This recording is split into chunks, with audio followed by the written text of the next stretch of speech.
pendirinya adalah kaum intelektual. Para pendiri semuanya kaum intelektual. Mereka sangat teliti di zamannya. Kemudian mereka mengambil peran di wilayah politik. Sebut nama: Bung Karno, Bung Hatta, Tahrir, Kak Sumonas, semua adalah tokoh-tokoh. Mereka adalah kaum terdidik intelektual yang berpolitik. Tapi kita semua menghormati mereka. Kenapa? Karena mereka berpolitik dengan membawa integritas. Itu posisinya. Jadi menurut saya yang hari ini tidak ada. Jadi malah menurut saya sekarang harus lebih banyak mereka yang terdidik, berintegritas, untuk justru mewarnai, justru jangan diam. Karena kalau ini kita diamkan terus, masalah tidak akan pernah selesai. Dan teman-teman semua, kalau kita lihat proses ini ya, tadi saya ada kekhawatiran, nanti kalau Anda masuk tertangkap. Kalau ada orang baik didiamkan masuk dalam politik, Anda tidak bantu, maka Anda sedang membiarkan orang itu kalah, dan Anda sedang membiarkan mereka yang masuk menggunakan uang untuk mendominasi republik ini. Karena itu saya malah mengundang teman-teman turun tangan, jangan diam.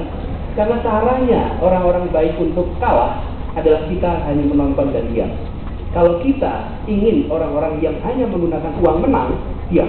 Tapi kalau kita ingin orang-orang baik, berintegritas, terdidik, menonjol, mewarnai, maka kita semua harus bekerja, kita semua harus mendorong. Kalau kita diam, selalu kalah. Karena itu saya mengundang teman-teman turun tangan, jangan diam saja.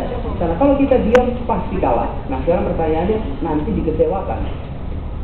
Sudah masuk, lalu korup. Kalau masuk korup, dia ditangkap. Dan buat bangsa ini, jangan pernah takut soal itu. Tadi ceritanya Pak Ganjar senang nyemir sepatu. Kira beres, senang nyemir sepatu.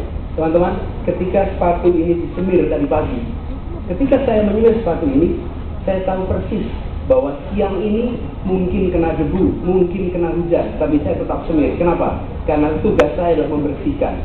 Bila kemudian kotor, besok saya bersihkan lagi. Kotor, saya bersihkan lagi. Jadi,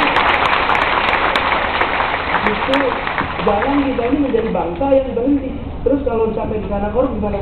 Kalau sampai korup, tangkap. Tapi bangsa ini punya stok orang baik yang banyak. Supply terus orang baik ke dalam sistem.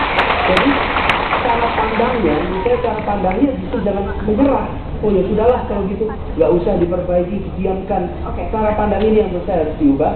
Dan Indonesia, saya amat yakin di Indonesia ini stok orang baiknya cukup banyak.